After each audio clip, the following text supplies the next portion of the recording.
ነብያችን ሰለላሁ ዐለይሂ ወሰለም በየቀኑ በ24 ሰዓት ውስጥ ሁለት ጊዜ የሚል ሰው ጀነት ለመግባት መሞት እንጂ ሌላ ምንም የሚያግደው ነገር የለም ያሉት።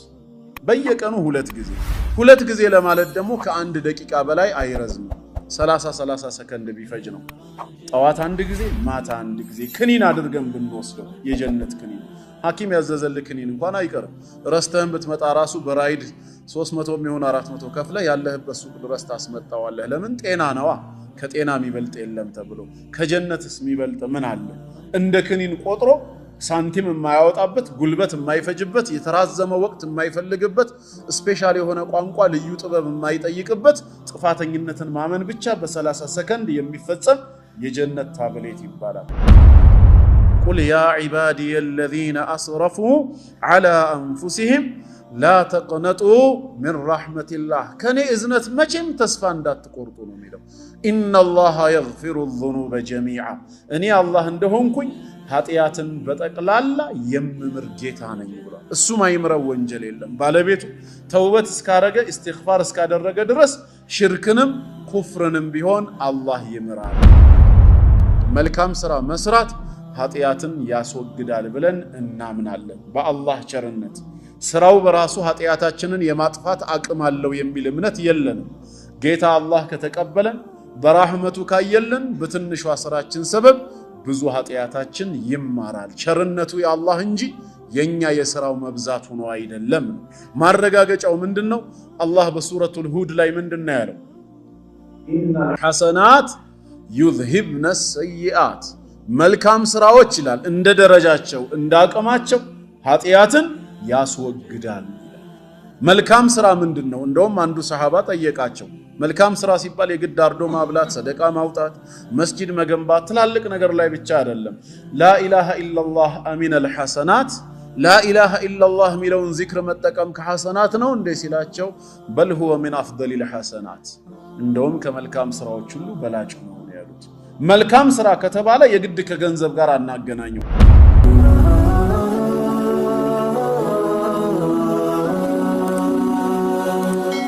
ሰብስክራይብ በማድረግ ቤተሰብ ይሁኑ። ለዚህ ነው ትልቁ ሐዲስ ሰይዱል ኢስቲግፋር ተብሎ የሚጠራው ላይ ይሄ ሐዲስ የተጠቀሰው። ነብያችን ሰለላሁ ዐለይሂ ወሰለም በየቀኑ በ24 ሰዓት ውስጥ ሁለት ጊዜ የሚል ሰው ጀነት ለመግባት መሞት እንጂ ሌላ ምንም የሚያግደው ነገር የለም ነው ያሉት። በየቀኑ ሁለት ጊዜ ለማለት ደግሞ ከአንድ ደቂቃ በላይ አይረዝም። 30 ሰከንድ ቢፈጅ ነው። ጠዋት አንድ ጊዜ ማታ አንድ ጊዜ ክኒን አድርገን ብንወስደው የጀነት ክኒን ሐኪም ያዘዘልህ ክኒን እንኳን አይቀርም። ረስተህን ብትመጣ ራሱ በራይድ 300 የሚሆን 400 ከፍለ ያለህበት ሱቅ ድረስ ታስመጣዋለህ። ለምን? ጤና ነዋ። ከጤና የሚበልጥ የለም ተብሎ ከጀነትስ የሚበልጥ ምን አለ? እንደ ክኒን ቆጥሮ ሳንቲም የማያወጣበት ጉልበት የማይፈጅበት የተራዘመ ወቅት የማይፈልግበት ስፔሻል የሆነ ቋንቋ ልዩ ጥበብ የማይጠይቅበት ጥፋተኝነትን ማመን ብቻ በ30 ሰከንድ የሚፈጸም የጀነት ታብሌት ይባላል። اللهم أنت ربي لا إله إلا أنت خلقتني وأنا عبدك وأنا على عهدك ووعدك ما استطعت أعوذ بك من شر ما صنعت أبوء لك بنعمتك علي وأبوء بذنبي فاغفر لي فإنه لا يغفر الذنوب إلا أنت اللهم أنت ربي أملاك يا الله أنت ينيجيتانا خلقتني أنت نفترهنيال وأنا عبدك أني أنت باريحنين وأنا على عهدك عند بآدم جربا لا ياللهن ودفت ودمدر عالم سمتا عند فتسم يمززكن النجر لما فتسم قال كدانهن يتبكو ووعدك عندهم يانتني تسفى قال كدان تزازم فتسم ميكو هنا جنة ستحلو بلك قال يقبها اللينم تسفى درقالو ما استطعتو يشالكوتن ياكل أعوذ بك من شر ما صنعت እኔ ከሰራኋቸው መጥፎ ነገሮች ሁሉ ያንተ ቁጣና ቅጣት ወደኔ እንዳይመጣ በነዛ ሰበብ ባንተ ተጠበቃለሁ። ከዛ በኋላስ አቡኡ ቢኒዕመቲክ አይ አዕተሪፍ አንተ ለኔ የዋልክልኝን ጸጋ ሁሉ አልክድም አምናለሁ። ወአቡኡ ቢዘንቢ ኃጢአተኛ ወንጀለኛ ባሪያ መሆኔንም ባንተ ፊት እናዘዛለሁ አምናለሁ። ስለዚህ ኃጢአተኛ ነኝና ፈግፊር ሊ እባክህ ማረኝ። ፈኢነሁ ላ የግፊሩ الذنوب ኢላ አንተ ወንጀልን ካንተ በስተቀር ማንም የሚምር የለም ነው። እችን ቃል አሉ ረሱል አለይሂ ሰላቱ ወሰላም فمن قالها من النهار موقنا بها በቀኑ ክፍለ ጊዜ በሷ እርግጠኛ ሆኖ የተናገራት ሰው አሉ። የትኛው ቀን? ከፈጅር በኋላ ሰላቱል ዐስር እስኪደርስ ባለው فمات من يومه قبل أن يمسي ታዲያ በዛው ቀን ላይ አጀሉ ደርሶ ከማምሸቱ በፊት ቢሞት فهو من أهل الجنة የጀነት ሰው ነው። ومن قالها من الليل موقنا بها በሌሊቱ ክፍልም እርግጠኛ ሆኖ በሷ ያለ ሰው ከዐስር በኋላ ፈጅር እስኪደርስ ደግሞ ባለው የተናገረ ሰው አንዴ ማለት ነው። فمات من ليلته قبل أن يصبح ከማንጋቱ በፊት ቢሞት በዛው ሌሊት فهو من أهل الجنة የጀነት ሰው ጠዋት አንድ ማታ አንድ። አሁን ያለውን ዚክር ብንደግመው 30 ሰከንድ እንኳን አይሞላም።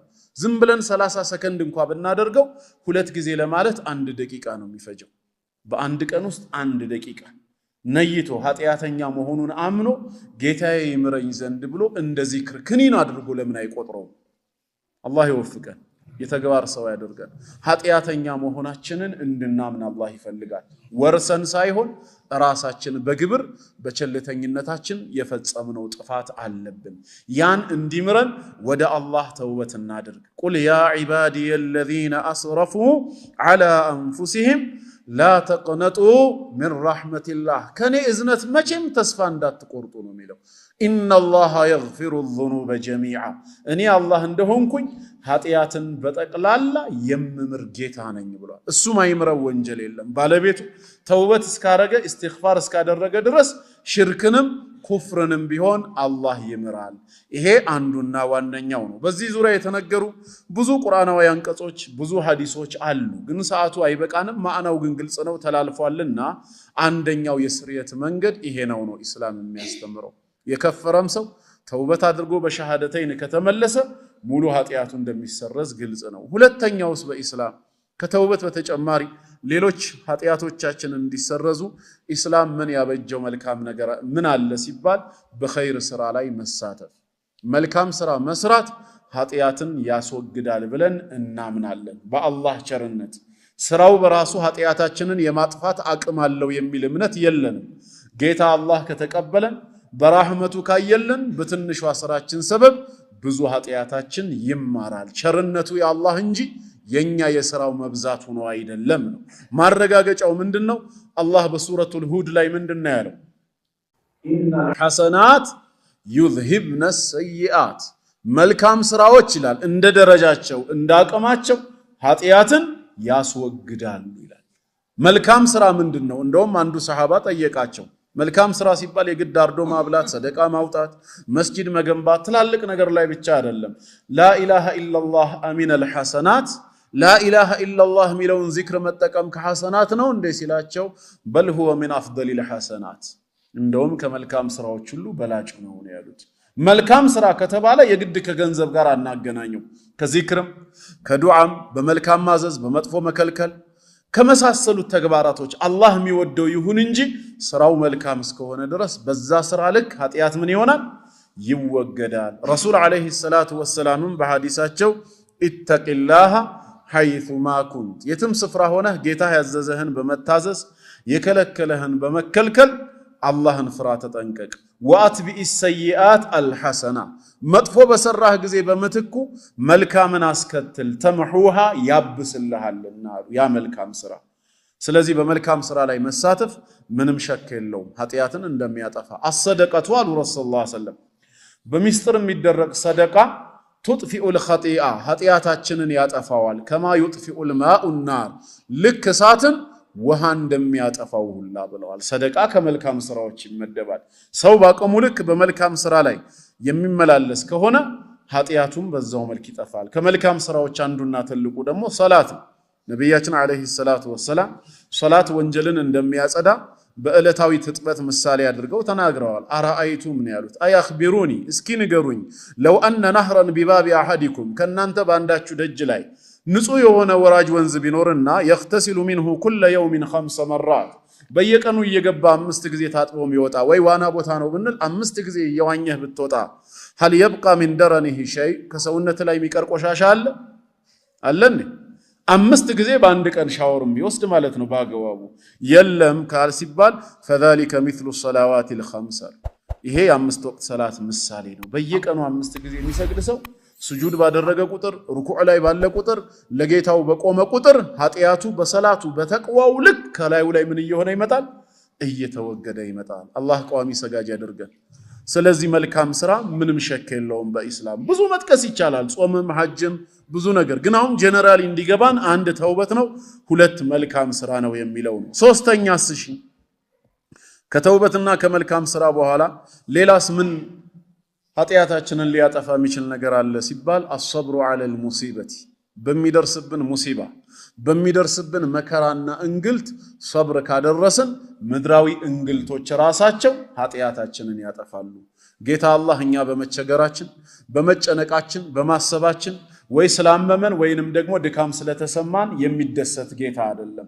እነዚህ ነገሮች እንዲመጡ ግን ለምን ፈቀደ ሊፈትነን ፈልጓል እሺ ብላችሁ ከታገሳችሁ በዚህ ኃጢያታችሁ ሰበብ ነገ ትልቁን ቅጣት ከመቀጣችሁ በዚች በትንሿ ሰብር እዚሁ ባስወግድላችሁ ይሻላል ሊታረቀን ስለፈለገ ነው ህይወት መቼም ፈተና ነው الذي خلق الموت والحياه ليبلوكم ايكم احسن عملا የትኛው ስራችን ይበልጥ ያማረ መሆኑን በተግባር ሊፈትነን ነው ጌታ አላህ ሞትና ህይወትን የፈጠረው ፈተና ሲባል ደግሞ በኸይርም በሸርም ነው ወነብሉኩም بالخير والشر فتنه ብሏል አላህ በመልካሙም ይፈትናል ይሄኛውን ሀብታም ሌላኛውን ድሃ ይሄኛውን ጤነኛ ሌላኛውን በሽተኛ ይሄኛውን ሰላም አየር ያለበት ቦታ ላይ ሰላም እንዲያገኝ ያኛው በጦርነት በታመሰ ቦታ እንዲኖር ይፈትናቸዋል ከዛስ አንተ በተሰጠ ኒዕማ ታመሰግናለህ ወይስ ትክዳለህ አንተስ በደረሰብህ ሙሲባ ሰብር ታደርጋለህ ወይስ ታማርራለህ ሁለቱም እየተፈተኑ ነው ስለዚህ የሚደርስብን ሙሲባዎች ሁሉ ውሳኔው ከላይ መሆኑን አምነን ሰብር ካደረግን ኃጢያታችን ይወገዳል ማንኛውም ሙሲባ ሊያገኘን አይችልም ቀድሞ የተጻፈ ቢሆን እንጂ ما اصاب من مصيبه في الارض ولا في انفسكم الا في كتاب በመድር ላይም ይሁን በነፍሶቻችሁ ምንም አይነት ሙሲባ ከተፈጠራችሁ ጊዜ ጀምሮ ማለት ምንም አይነት ሙሲባ ገጥሟችሁ ነክቷችሁ አያውቅም ያ የነካችሁ ሙሲባ إلا في كتاب ቀድሞ በለውህ المحفوظ ላይ የተጻፈ ቢሆን እንጂ አለ እዛ ያልተጻፈ እዛ ያልተወሰነ ወደዚህ ዓለም የገባ ምንም እንግዳ ነገር የለም ያገኘንም ነገር በጠቅላላ ቀድሞ ምን የሆነ ነበር የተጻፈ ነው ድልም ቢሆን እንደዛው ነው قل لن يصيبنا ምንም አይነት ድል ያገኘን ሊገጥመን አይችልም ብለህ ተናገር إلا ما كتب الله لنا الله የናንተ ነው ብሎ የጻፈልን ካልሆነ በቀር ድሉም እንደዛው ነው ማለት ነው ስለዚህ ሚደርስብንን ሙሲባ ላይ ሰብር እናድርግ ረሱል አለይሂ ሰላቱ ወሰለም ما يصيب المسلم من نصب ولا وصب ያሉት አንድን ሙስሊም ድካም የሚባል ነገር አያገኘውም ህመም በሽታም እንደዚሁ አይደርስበትም ማለት ولا هم ولا غم ሐሳብ ጭንቀት ولا حزن ትካዜ የሚባል ነገርም አይደርስበትም ሙስሊምን حتى الشوكة التي يشاك بها ሌላው ይቅርና በእግሩ የምትገባ የሆነች እሾክ እንኳን አትወጋውም እሱን እነዚህ ሁሉ ሲደርሱበት ሰብር ካደረገ إلا كفر الله بها خطايا ኃጢያቱን አላህ በዛ ሰበብ ሊመራው ቢፈልግ እንጂ የሰራው ወንጀል ነገ በአኺራ ትልቅ ዋጋ ሊያስከፍለው የሚችል ነበር አላህ ግን በዚህ ሰብር አድርግና በቀላሉ ልገላገልህ ይያለ ነው አላህ ደግሞ አንድ ባሪያው ኢማኑና መልካም ስራው በሰፋ በተነከረ ቁጥር ፈተናውንም እየጨመረበት ነው የሚመጣው በሌላ ሐዲስ እንደተነገረው ምን እስኪሆን ድረስ ሙሉ በሙሉ ከኃጢያት እስኪያጸዳውና ኃጢያት የሌለበት ሰው ሆኖ በመድር ላይ እስኪራመድ ድረስ አሉ ለካ እነዛ ፈተናዎች ሙሲባዎቹ አላህ ለኛ አስቦ ለራሳችን ያደረገው እንጂ እኛን በመቅጣት በማሰቃየት የሚደሰት ጌታ ሆኖ አይደለም ይቅርብን ሙሲባው ድሎቱ ይሻለናል ካልን ላጠፋነው ጥፋትስ ነገ የውሙል ቂያማ ዋጋ መክፈል እንችላለን እዛ ደግሞ ከጀሃነም እሳት ውጪ ሌላ የለማ ወይ ትክክለኛ ተውበት አድርጉ ኢስቲግፋር አድርጉ ለማራችሁ አለን ተውበትና ኢስቲግፋርን ዘነጋን መልካም ስራ ስሩ ተባል ስራችን አነሰ አልበዛም ኃጢያታችን በዛ እሺ በሙሲባ በኩል ልታረቃችሁ ሲለን መከራ ሙሲባ አንፈልግም ድሎት ይሻለናል አለን ጥፋታችንስ እሺ ወንጀላችንስ ይሄንን ሙሲባ ማምጣቱ በራሱ ለኛ ስላዘነልን እንጂ ሐቂቃ በእኛ መቸገር በእኛ መሰቃየት የሚደሰት ጌታ ሆኖ አይደለም እንዲህ አይነት ጌታማ ከሆነ ለምን የጸጋውን ሀገር ጀነትን አዘጋጀው ታዲያ ለምን እዛ መከራ ሙሲባ እንዲደርስ ለምን አልፈቀደ ስለዚህ እዚህ ምድር ላይ የሚመጡ ሙሲባዎች ለኸይር ናቸው ከአላህ የሚመጣ ሁሉ ለበይከ ወሰዓደይክ ወልኸይሩ ኩሉሁ ፊ የደይክ ወሸሩ ለይሰ ኢለይክ መጥፎ የሚባል ነገር ከአላህ ዘንድ የለም ይሄንን እንድንረዳ ነው ስለዚህ ሙሲባ በሚገጥመን ሰዓት ህመም ይሁን ምንም ወዲያው ትዝ ይበለን አናማርር ለምን ተታመማለሁ ሙስሊም በመሆኔ ለምን እሰቃያለሁ አይደለም በወንጀሌ ሰበብ ነው እዚህ ፈተና ላይ የወደኩት ሰብር ካረኩኝና ወደ ኢስቲግፋር ተከተመለስኩኝ ጌታዬ ሊምረኝ ነው በማለት ትግስትና ምህረትን ማድረግ ነው የሚገባን ይሄም ሶስተኛው ኃጢያታችን በእስላም የሚወገድበት ተግባር ነው ከኔ ጋር ናችሁ ወንድሞች